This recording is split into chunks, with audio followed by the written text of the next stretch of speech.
Hemos dado lectura a esta primera carta del apóstol Pablo a Timoteo, específicamente en el capítulo 2, texto número 1 al texto número 7. Y antes de entrar a estudiar los textos, los primeros 3 textos de este pasaje, quisiera hablar un poco del tiempo en el que estamos nosotros viviendo. En noviembre 6, el martes pasado o antepasado, hermanos, antepasado, nosotros tuvimos las elecciones en este país. Todo ciudadano americano tuvo la oportunidad de poder salir y ejercer su voto.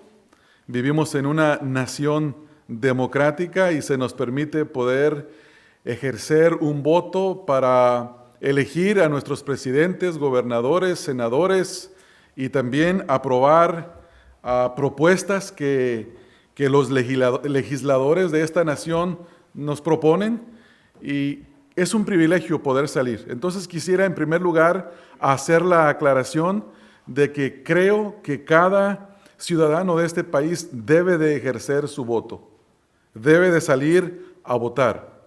En segundo lugar, quiero hacer otra aclaración, y es la de que no voy a hablar de política. No soy político, soy pastor, y mi trabajo es hablar la palabra de Dios. No voy a promover ningún partido, porque no estoy aliado a ningún partido, por cuanto no puedo votar en esta nación, por no ser ciudadano de la nación.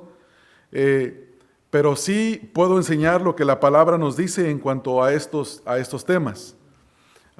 Entonces, habiendo aclarado que no estoy en contra en que los ciudadanos de esta nación ejerzan su voto, su derecho o su privilegio a votar, también no estoy hablando de política, y en tercer lugar, no estoy promoviendo ningún partido político, porque hay una separación entre lo que es la iglesia y el Estado.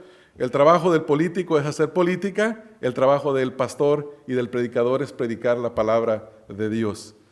Habiendo aclarado eso, no obstante, quisiera saber y entender y discernir que los tiempos en los que estamos viviendo son tiempos únicos.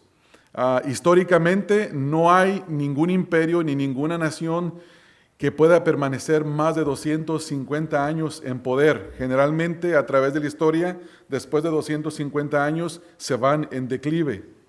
Y creo que el tiempo que estamos viviendo nosotros es un tiempo único, es un tiempo cambiante, y que estas elecciones pasadas fueron muy especiales en la historia de esta nación.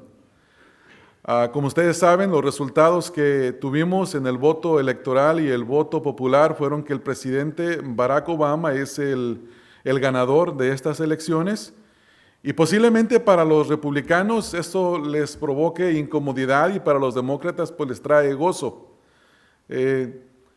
Pero ese no es nuestro punto. No vamos a pensar ni hablar en quién ganó y quién se quedó fuera, ni vamos a hablar ni de política interna ni de política externa. Lo que nosotros queremos ver en esta mañana es específicamente el tema que he titulado en esta mañana es ¿cómo vivir bajo un gobierno que no conoce a Dios? ¿Cómo vivir bajo un gobierno que no conoce a Dios? El partido que quedó en el gobierno, en la dirección de nuestro gobierno, comenzando con nuestro presidente y vicepresidente, es demócrata, y este partido es un partido que navega con una bandera que expone la inmoralidad y el antagonismo hacia Dios. Ustedes saben que en la Convención Demócrata Nacional se tomó un voto porque al Partido Demócrata le conviene, por cuestión de la población de los Estados Unidos, volver a incluir en sus reuniones el mencionar el nombre de Dios, y también decir que Israel es una nación soberana, que debe de tener su propio gobierno, que se debe de referir hacia ellos como una nación. Pero ellos habían decidido en el pasado no reconocer a Dios en ningún asunto de sus discusiones. Entonces también sabemos que este partido promueve todo lo que tiene que ver con la inmoralidad. Ellos están de acuerdo con el matrimonio homosexual, No les interesa la definición de la familia, la definición del matrimonio, no quieren saber nada en cuanto a Dios. Y bueno, esa es la realidad que nosotros estamos viviendo y tenemos que saber cómo vivir sabiamente bajo un gobierno que no tiene temor de Dios o que no conoce a Dios.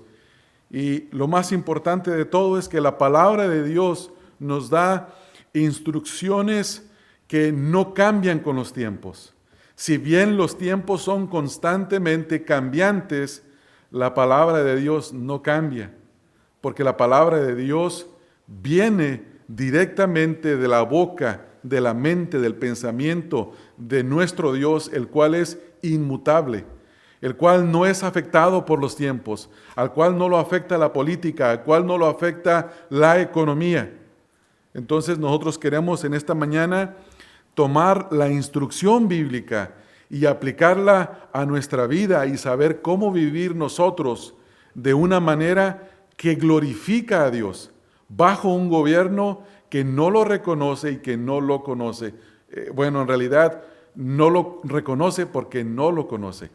Con esto, haciendo otra aclaración, no quiero decir que el Partido Republicano es un gobierno que conoce a Dios. No dije eso. Y eso quisiera que quedara muy claro porque no quiero que entre nosotros se levante ninguna discusión política. Ese no es mi objetivo.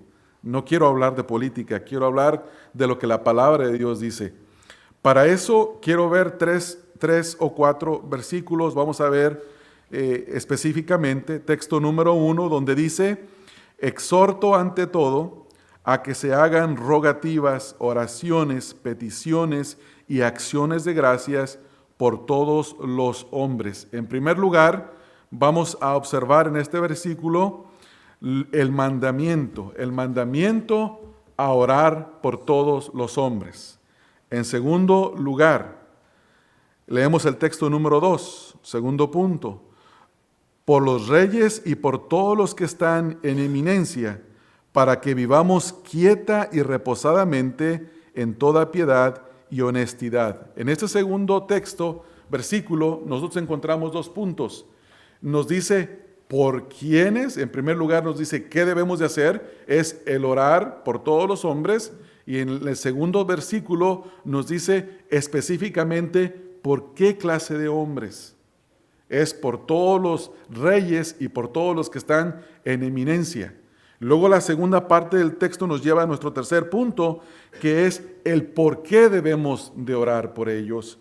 Y es, en segundo lugar, una respuesta a esa pregunta, la segunda respuesta a la pregunta, ¿por qué debemos de orar por ellos? Y nos dice, para que vivamos quieta y reposadamente en toda piedad y honestidad. Texto número 3 nos lleva a nuestro cuarto punto. Porque esto es bueno y agradable delante de Dios nuestro Salvador, el cual quiere que todos los hombres sean salvos y vengan al conocimiento de la verdad. Son 4 puntos los que vamos a ver en estos 4 versículos. Uno en el versículo 1, 2 puntos en el segundo versículo y otro punto en el cuarto versículo. Leemos entonces, hermanos, una vez más nuestro primer versículo. Dice, exhorto ante todo a que se hagan rogativas, oraciones y peticiones y acciones de gracias por todos los hombres.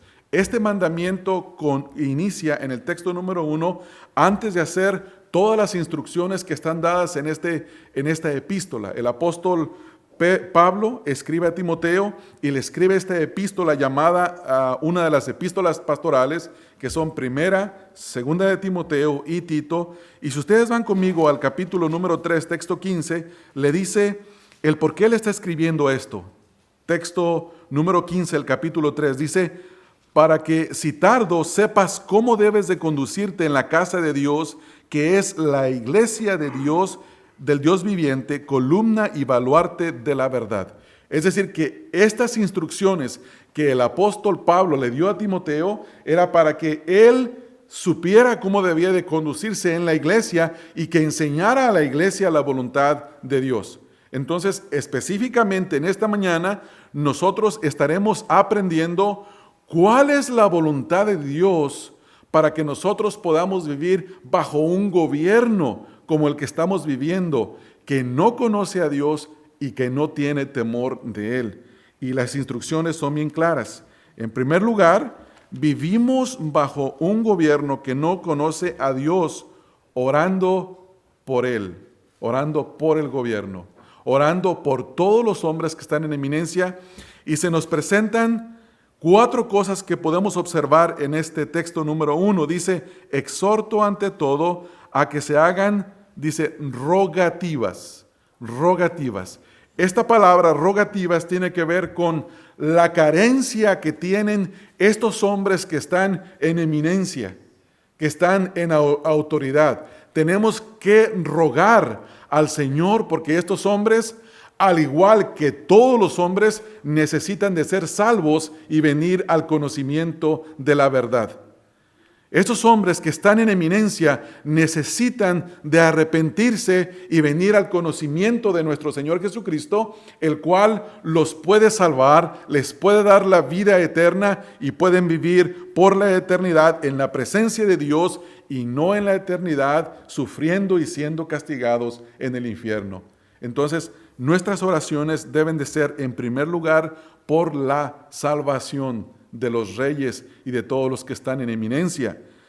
Pablo está instruyendo a Timoteo y le dice, haz rogativas y enseña a la iglesia de Éfeso, porque es la iglesia donde el discípulo Timoteo se había quedado a estar en esta congregación como pastor. Si usted va conmigo al capítulo 1, texto 3, dice, como te rogué que te quedases en Éfeso. Entonces, Pablo instruye a Timoteo, le ruega, le pide que se quede en Éfeso y después le manda una carta y en esta carta le dice, manda a los hermanos de la iglesia de Éfeso que no dejen de orar por todos los reyes y por todos los que están en eminencia. Y en primer lugar le dice, diles que oren haciendo rogativas, que rueguen por ellos. Esta palabra tiene que ver en su raíz original con el carecer de algo. Es decir, que si la iglesia va a orar por sus gobernantes, tiene que orar por lo que ellos carecen.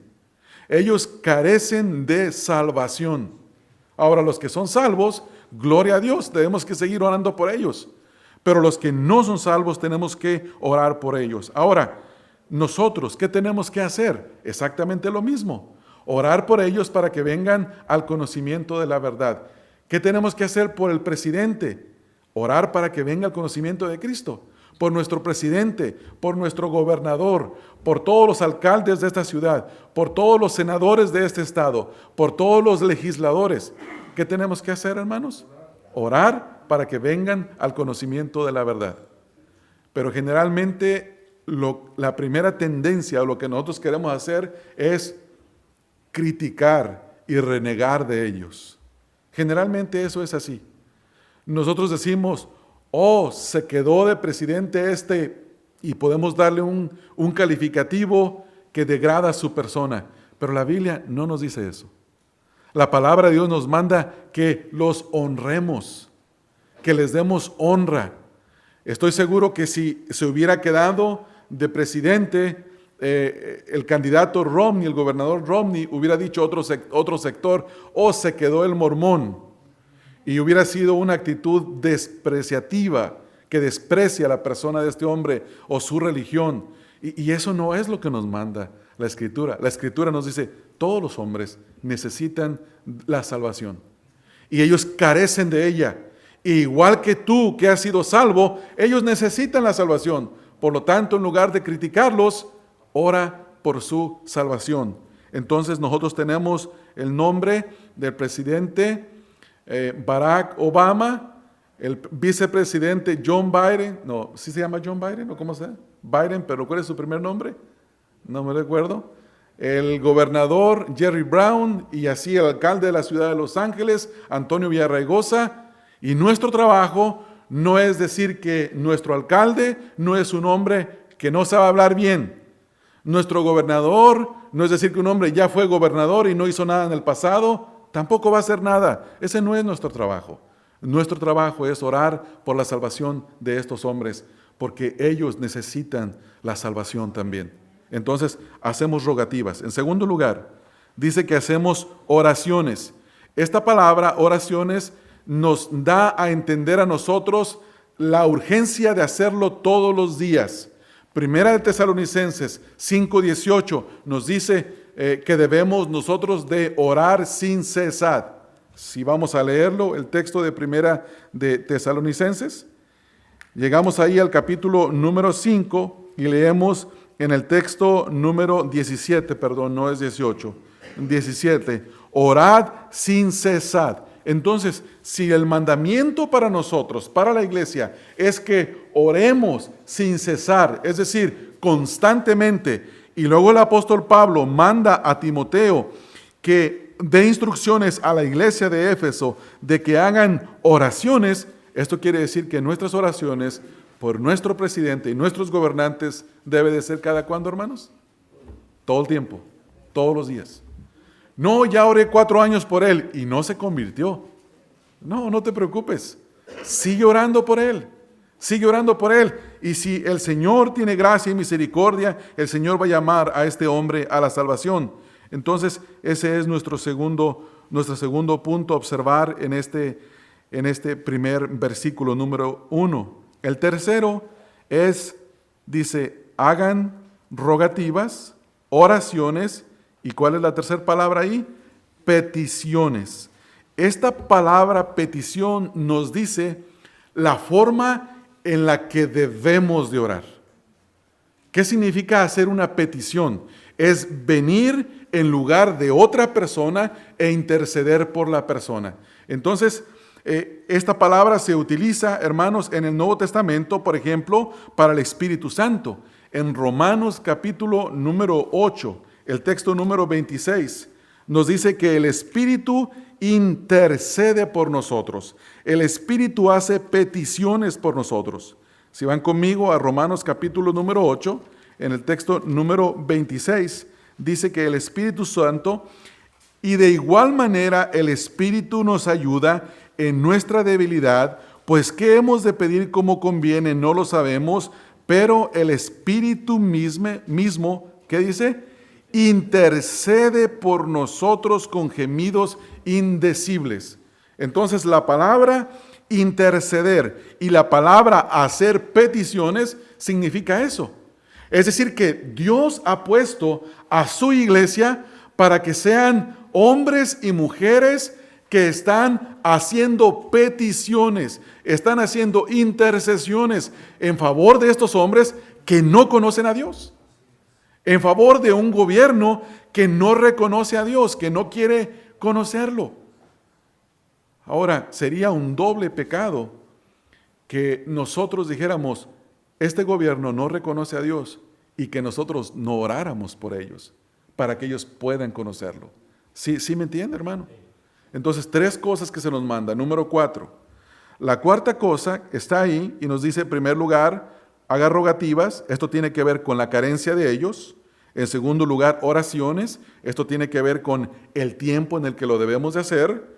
Y en tercer lugar, las peticiones tiene que decir con la naturaleza de nuestro trabajo, de interceder, de pedir por ellos, por su salvación. Y en cuarto lugar, dice acciones de gracias. ¿Qué está diciendo el Señor aquí, hermanos? ¿Qué le está diciendo a Timoteo que instruya? Le dice, dale gracias a Dios por tu gobernador, por tu gobernante, por tu presidente. Y alguien puede decir, ¿darle yo gracias a Dios por Obama? ¿Darle gracias yo a Dios por Biden, por el vicepresidente? ¿Darle gracias a Dios por Jerry Brown, por el gobernador? ¿Cómo le voy a dar gracias si es un hombre que no tiene ningún deseo del bienestar de esta nación? ¿Cómo le voy a dar gracias si es un hombre que no aprueba una amnistía? ¿Cómo le voy a dar gracias a Dios si está haciendo que nuestra política en el mundo esté debilitándose? En lugar de apoyar las fuerzas armadas de esta nación, está dejando de meter dinero para que seamos una nación fuerte. Y nosotros podríamos tener 1000 excusas para hablar de nuestro presidente, pero la Biblia nos dice, no hables mal de él, no presentes excusas, no reniegues. ¿Qué nos manda a hacer, hermanos? Dar gracias. Nos manda a dar gracias. Ahora, algunos otros podrían decir, Pablo, tú no vivías bajo un gobierno como el que tenemos nosotros hoy. Tú no vivías en eso. ¿Usted está seguro que él no vivía bajo un gobierno? No, hermanos, él vivía bajo un gobierno mucho peor que el nuestro. Él estaba encarcelado bajo Nerón. Años después, Nerón lo manda a agarrar, o el gobierno lo toma. Nerón lo mete en un calabozo oscuro, profundo y húmedo y le corta la cabeza. Y sin embargo, Pablo dice, oren por Nerón. Pero Pablo, Nerón ha incendiado a nuestros hermanos.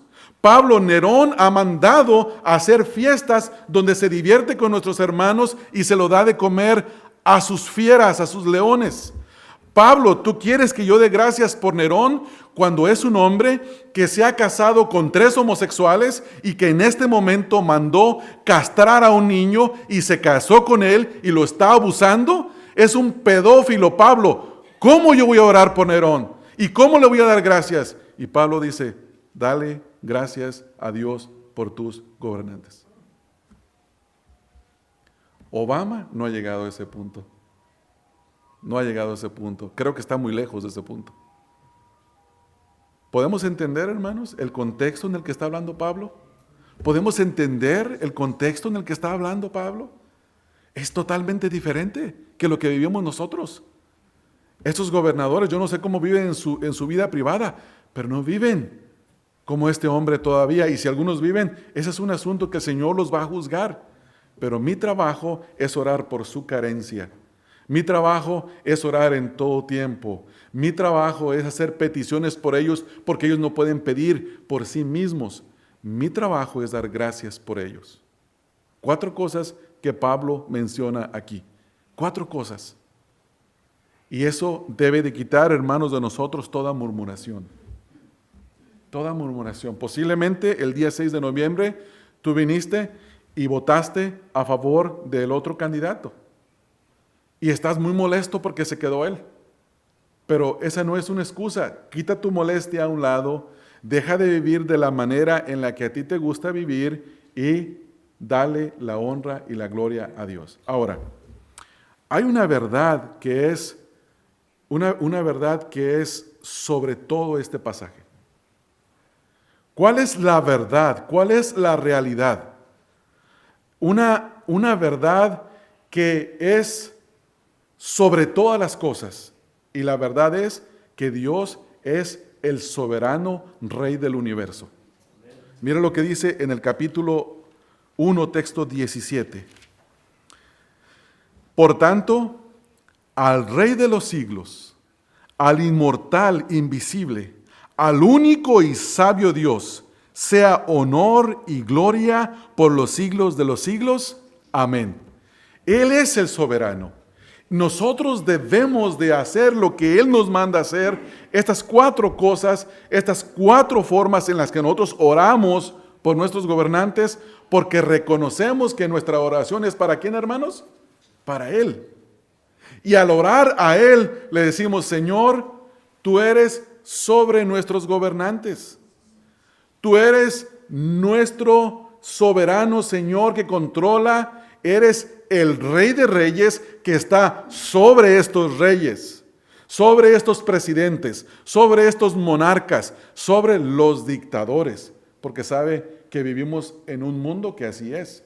En este mundo tenemos presidentes que están sobre una nación donde hay democracia. Tenemos dictadores que han subido al poder haciendo golpes de Estado y tenemos monarcas, países donde todavía hay reyes. Pero la Escritura nos dice que a ellos los puso el Señor. Esta mañana nosotros memorizamos el versículo de Daniel capítulo número 2, el texto número 21.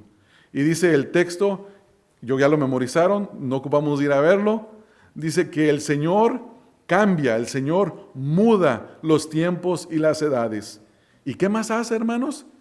Quita reyes y pone reyes. Da la sabiduría al sabio y la ciencia al entendido. Entonces la pregunta es, ¿quién puso a nuestros gobernantes? Dios. Y esa no es una verdad aislada en el Antiguo Testamento. Alguien podría decir, no, eso ocurrió en la monarquía. Cuando era monarquía, hoy vivimos en una democracia. Yo puse a ese presidente. El voto popular, el voto electoral decidió que Obama se quedara. Sí es cierto eso. Pero sobre la verdad de que nosotros o los que votaron salieron a votar, la realidad es que Dios lo puso.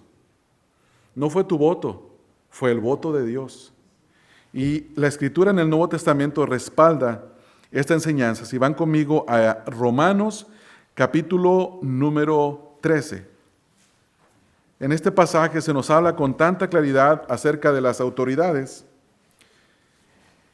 Y se nos dice algo más todavía de lo que nosotros hemos leído en 1 de Timoteo 2. En 1 de Timoteo 2 está que oremos por ellos, pero aquí se nos dice algo más fuerte. Si se te hace difícil orar por ellos, no vas a poder someterte a ellos. Y debemos de someternos. La Escritura nos dice en el texto número 1, sométase, ¿quién, hermanos? Toda persona. Si tú eres una persona, tú te sometes a la autoridad. Yo soy una persona, me someto a la autoridad. Dice, sométase toda persona a las autoridades superiores, no solamente a los gobernantes, a toda autoridad. Y luego dice aquí la verdad, lo que es la verdad de la verdad. La verdad, la realidad de la verdad. ¿Cuál es la realidad? Sí es cierto que salimos y votamos porque vivimos en una democracia, pero la verdad de que podemos votar, sobre esa verdad está la verdad de que Dios es el que pone las autoridades. Porque no hay autoridad sino de parte de Dios. Y las que hay por Dios han sido establecidas. Dios las estableció. Dios los estableció, hermanos. Y si nosotros peleamos con esta verdad, somos necios. Sí, pero, siempre hay el pero, ¿verdad, hermanos? ¿Usted está en competencia contra Dios? ¿Usted le quiere decir a Dios que quiere competir en el concurso de la sabiduría y ser más sabio que Dios? No, le aconsejo que no haga eso. Los que quisieron hacerlo han terminado muy mal. ¿Usted conoce la historia de Nabucodonosor en Daniel, capítulo 4? ¿Qué dice Nabucodonosor? Salió un día a su terraza con sus ropas reales y su pijama, a lo mejor no sé si se acababa de levantar, y volteó y estaba muy en alto y volteó a ver todo lo que había, la riqueza, su imperio, su gloria, su majestad, y dijo, yo he hecho todo esto. Enseguida, el decreto de Dios fue que le quitó el entendimiento. Le quitó el corazón de hombre y le dio un corazón de animal. Y fue y habitó entre los animales. Y llegó a tener un aspecto de animal por un tiempo. Y en todo ese tiempo, después Dios en su misericordia le dijo, muy bien, Nabucodonosor, vamos a ver si entendiste la lección. Primero yo te di el entendimiento y tú dices que tú eres el que hizo todo esto. Me parece que no has entendido quién es el que da entendimiento. Y luego Dios se lo quita y luego Dios se lo da y después dice Nabucodonosor, es el Dios de los cielos el que da el entendimiento, el que da las riquezas, el que da el poder. A Él sea la gloria. Aprendió la lección, hermanos. Aprendió la lección. Y nosotros queremos orar para que nuestros gobernantes también aprendan esa lección. Que ellos puedan entender que es el Dios de los cielos el que da el entendimiento. Entonces nosotros oramos por ellos y oramos porque ellos los puso el Señor. Así dice el texto. Dice, no hay autoridad sino de Dios y las que hay por Dios han sido establecidas. De modo que quien se opone a Obama, a Dios se opone. Así dice el texto en su interpretación. ¿Verdad, hermanos? ¿Cómo dice el texto 2? De modo que quien se opone a la autoridad de modo quien se opone a la autoridad, a lo establecido por Dios, resiste. Y los que resisten acarrean condenación para sí mismos. Dios no se goza. Dios no admite. A Dios no le agrada que nosotros reneguemos contra nuestros gobernantes, hermanos. Pero a Dios sí le agrada lo que dice Pablo en 1 de Timoteo 2, si volvemos a nuestro texto. 1 de Timoteo 2, ¿qué es lo que a Dios le agrada? Ahí lo dice muy claro, texto número 2. Texto número 3, porque esto es bueno y agradable delante de Dios nuestro Salvador. Juzgar a nuestros gobernantes, criticarlos, burlarnos, darles nombres, no es aprobado por Dios. El que lo hace acarrea condenación, pero el que ora por ellos, el que conoce su necesidad, que necesitan salvación, hace rogativas, hace oraciones, peticiones y acciones de gracias por todos ellos, esto es lo que a Dios le agrada. Y mi pregunta para ustedes, hermanos, es la siguiente. No voy a preguntar, voy a afirmar. La afirmación es la siguiente. El que ora por sus gobernantes y no los critica y no habla mal de ellos, hace la voluntad de Dios. Eso es la verdad de este texto. Esa es la verdad. Yo sé que es más fácil levantarse en protestas. Yo sé que es más fácil hacer pancartas. Porque iba a decir cualquier ignorante, ¿verdad? Cualquier ignorante puede hacer una pancarta. Que muera Obama y caminar por la calle. Eso es ignorancia. Ignorancia de la verdad, de la palabra de Dios. Cualquiera puede caminar, pero no cualquiera se pone de rodillas a interceder por un hombre con el cual no está de acuerdo, con el cual no tiene temor de Dios. No cualquiera hace eso, solamente uno que está sometido y que entiende la verdad, que Dios es soberano. Como dice una vez más el capítulo 1, texto 17 de 1 de Timoteo. Por tanto, al Rey de los siglos, al que nadie lo quita y que nadie lo puso. Al Rey de los siglos. Al inmortal, el que no recibió vida de nadie y que nadie le puede quitar la vida. Al invisible, a nuestro Dios que es Espíritu.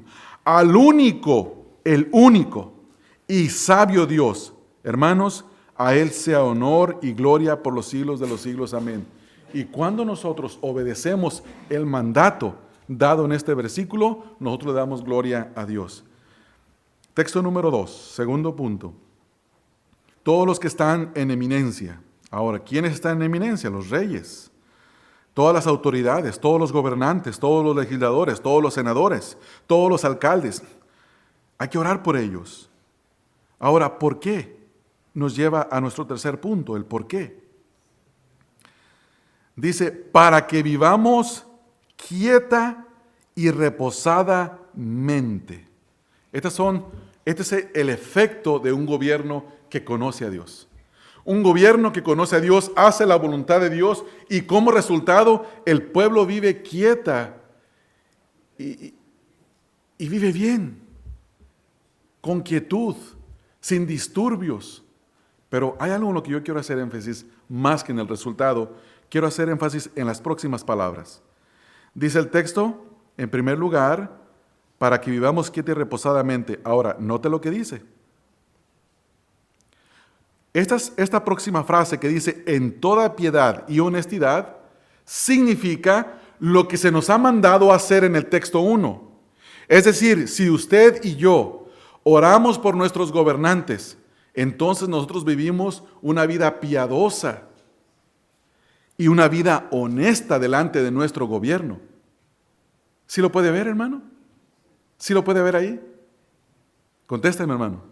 Contésteme, ¿sí lo puede ver, verdad, hermano? Es que yo no sé si se quedan callados, yo no sé. Hay un pastor que ya es un pastor bastante anciano, anda 78, no sé cuánto, y él le dice a su congregación, hey, hábleme, contésteme, porque si no yo no sé dónde anda. y es bueno saber dónde estamos. Entonces el punto es, hermanos, sí lo podemos ver, ¿verdad? El resultado es quietud y reposadamente. Pero la forma en la que nosotros debemos de vivir, dice, en toda piedad y honestidad. Criticar a nuestros gobernantes es vivir impíamente. No orar por ellos es no darles honra, es no ser honestos, es vivir una vida impía. Entonces la iglesia debe de vivir una vida piadosa y una vida honesta. Y la única manera de hacerlo es obedeciendo a su Dios. No saliendo a las calles con pancartas, hermanos. No llamando a las estaciones de radio. Hay algunas estaciones de radio seculares donde se critican a los gobernantes y hay unas con tendencia liberal, demócrata, y hay otras con tendencia conservadora, republicana, y unos critican a los otros y cada uno tiene su audiencia. Los que están registrados como demócratas y los que están registrados como republicanos llaman y hablan mal de los gobernantes del otro partido. La Biblia no nos dice que llamemos a la estación de radio para hablar mal de los gobernantes. La Biblia nos dice que oremos, que intercedamos por ellos. Este es el mandato. Ahora, en el texto número 3, perdón. ¿Por qué debemos de hacer esto? Vamos a responder a esa pregunta. ¿Por qué debo de interceder? ¿Por qué debo de vivir una vida de piedad y honestidad? Y la respuesta es, porque esto es bueno y agradable delante de Dios, nuestro Salvador. Ahora, yo quiero que usted salga y que yo también salga con toda mi familia pensando esto. ¿Por qué voy a orar por nuestros gobernantes? Porque le agrada a mi Señor, ¿verdad? Le agrada a mi Señor. Esto es bueno, esto es agradable. Yo quiero que mi Señor esté con una sonrisa. Yo quiero que mi Señor me vea con agrado. Yo quiero que mi Señor no me venga y me reclame, no estás orando, no estás haciendo esto, no estás haciendo lo otro. Quiero que mi Señor esté contento y que no me esté quejando yo. Porque al hacerlo digo, Señor, tú eres el soberano. Tú los quitas, tú los pones. El que no te conoce es porque no le has dado entendimiento. Dale sabiduría, dale ciencia. Dáselo, Señor, no los prives. Como dice Job, como dice en el libro de Job, hablando Dios. Job empieza a renegar de Dios en un punto, a estar ya impaciente, y luego Dios se aparece y le dice, ¿de veras? ¿De veras? ¿Crees que sabes? Y le dice, cíñete tus lomos si puedes. Compórtate como hombre. Y le hace una pregunta, le hace muchísimas preguntas, pero a mí una de las que más me da risa, a mí me da risa esa pregunta. Y dice, ¿sabes tú por qué privé de entendimiento al avestruz? ¿Usted sabe cómo se esconde el avestruz, verdad, hermanos? El avestruz tiene una cabeza así y un trasero grandísimo. Y cuando él se quiere esconder, agarra la cabecita y la mete así. Y él cree que está escondido. ¿Y qué es eso? ¿Qué muestra? Falta de entendimiento. Y luego el Señor le pregunta, a ver, Job, vamos a ver, ¿tú sabes por qué yo no le di entendimiento al avestruz? Le hubiera preguntado, ¿tú sabes por qué el avestruz esconde la cabeza y cree que se escondió? No, no sabemos, hermanos, no sabemos por qué está el presidente Obama en este tiempo, no sabemos, no sabe, yo no sé, hermanos. Yo no sé por qué se levantó este hombre, presidente de Irán, ¿cómo se llama? Es un nombre muy raro, Ahmadinejad, no me recuerdo el nombre, un nombre muy extraño, no lo puedo pronunciar. Yo no sé por qué hay cada gobernante en este momento, véalo de esta manera, es como una pieza de ajedrez. Cada uno de ellos, Dios en su soberanía los toma y los mueve. Dios está haciendo un juego con Él mismo donde Él juega en los dos lados, hermanos. No es Satanás. No podemos poner a Satanás a la par de Dios. Satanás es un sujeto de Dios. Dios mueve las piezas para donde Él quiere. Él las acomoda como Él quiere. ¿Por qué? Porque tiene un propósito que tú no lo conoces y que yo tampoco no lo conozco. Y que no nos lo va a revelar. Yo no sé por qué, Pero lo que sí sé es que tengo que hacer lo que la Escritura me dice, porque esto es lo que le agrada a Él. Texto número 4, el cual quiere que todos los hombres sean salvos y vengan al conocimiento de la verdad. Ahora, la pregunta aquí es, ¿Dios quiere que todos los hombres sean salvos? Todos los hombres de todos los tiempos, de todas las épocas, de todas las edades. Todos los hombres. Fíjense, hermanos, esto es muy interesante. Mateo capítulo 7 dice que el camino a la perdición es ancho y espacioso y muchos entran por él. ¿Verdad, hermanos? Y el camino justo a la presencia de Dios, al cielo, es estrecho y pocos entran. Ahora la pregunta es la siguiente. Si Dios quiere que todos sean salvos, que todos, pero no todos entran, quiere decir que Dios quiere, pero no puede. Por lo tanto, su omnipotencia es afectada. No es todopoderoso, porque tiene un deseo, pero no lo puede llevar a cabo. Y eso no es cierto, la Biblia no enseña eso. La Biblia no enseña eso. ¿Cómo interpretamos ese pasaje? En su contexto. Dios quiere que hombres de todos los tiempos, de todas las edades, de todos los extractos sociales, y en este caso los reyes y los que están en inminencia, vengan al conocimiento de la verdad. Pero una cosa son sus decretos divinos y otra cosa es lo que Él quiere. Dios por naturaleza es salvador.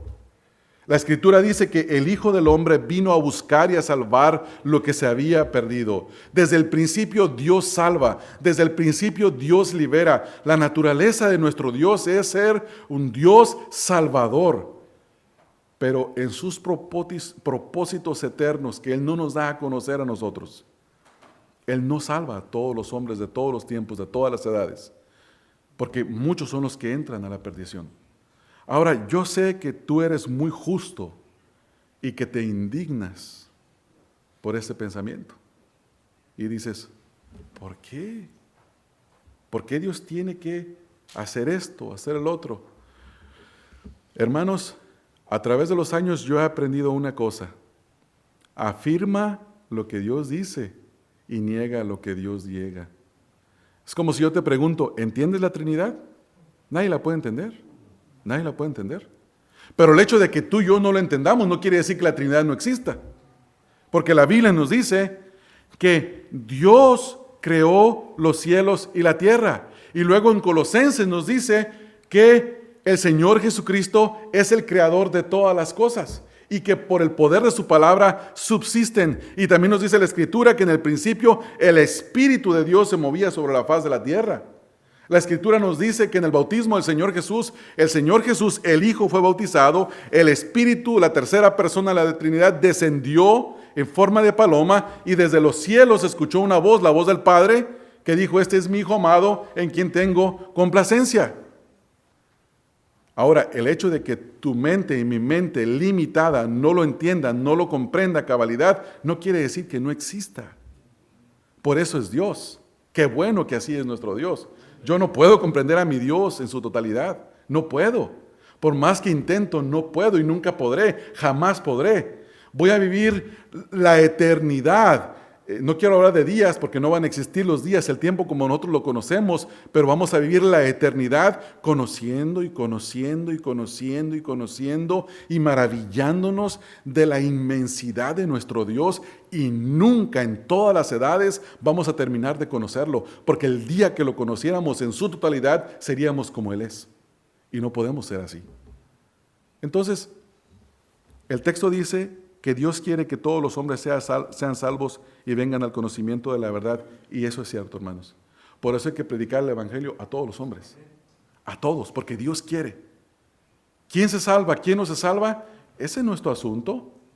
El sembrador salió a sembrar. Él nada más sembró. A él le dieron una semilla y le dijeron, espárcela. Y él no dijo, no, ahí no, porque es que ahí hay piedras.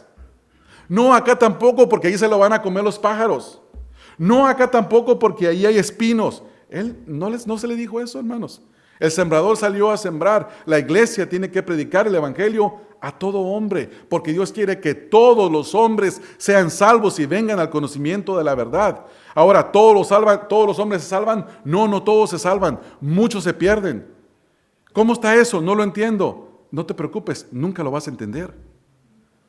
Hermanos, Él es Dios y esa es la razón que a mí personalmente me hace adorarlo. Yo no lo puedo entender. Mi mente es demasiado estrecha, demasiado chica. Pero tengo que afirmar lo que la palabra de Dios afirma. La Escritura me dice que ninguno puede venir a Él si el Padre no lo trae.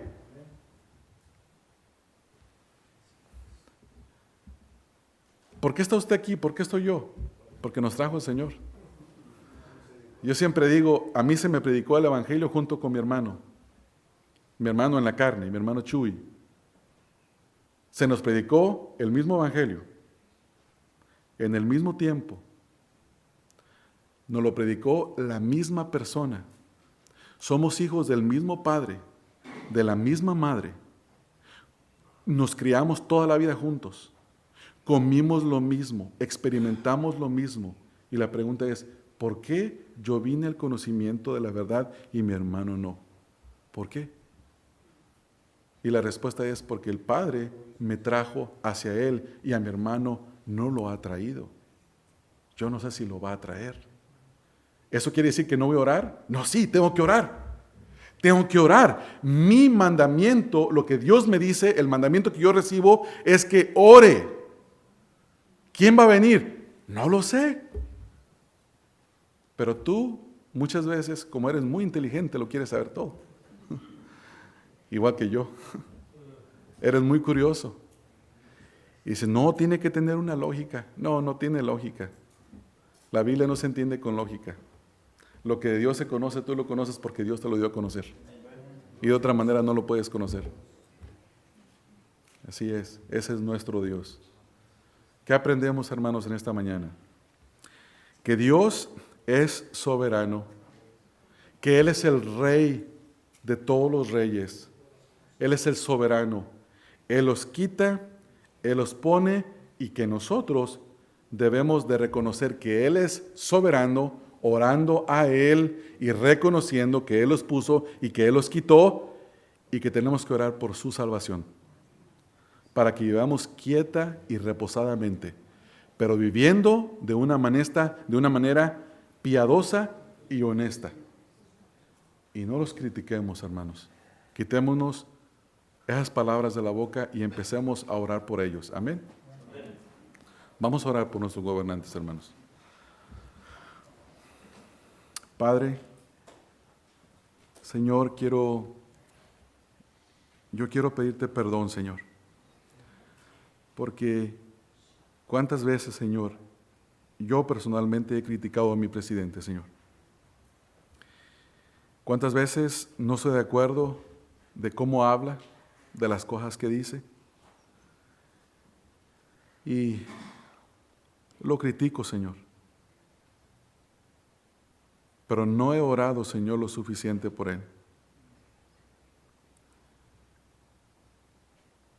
Señor, no sé cuántas veces he rogado que lo salves. Creo que son muy pocas, Padre.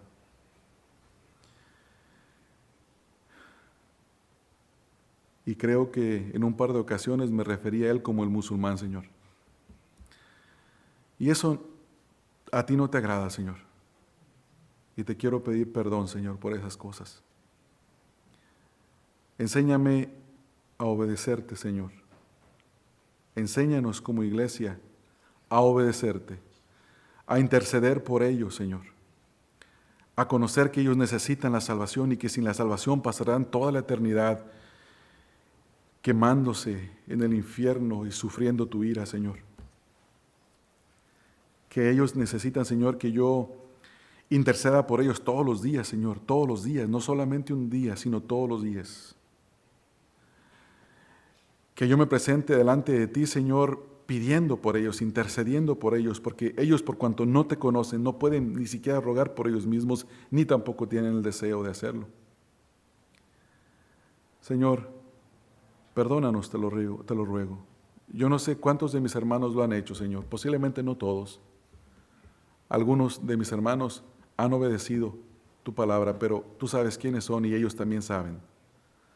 Pero lo que yo te ruego en esta mañana, Señor, es que nos hagas una congregación que obedece a ti, Señor, que te honra a ti, que le desea que tú estés agradado con nosotros, intercediendo por nuestros dirigentes cada día.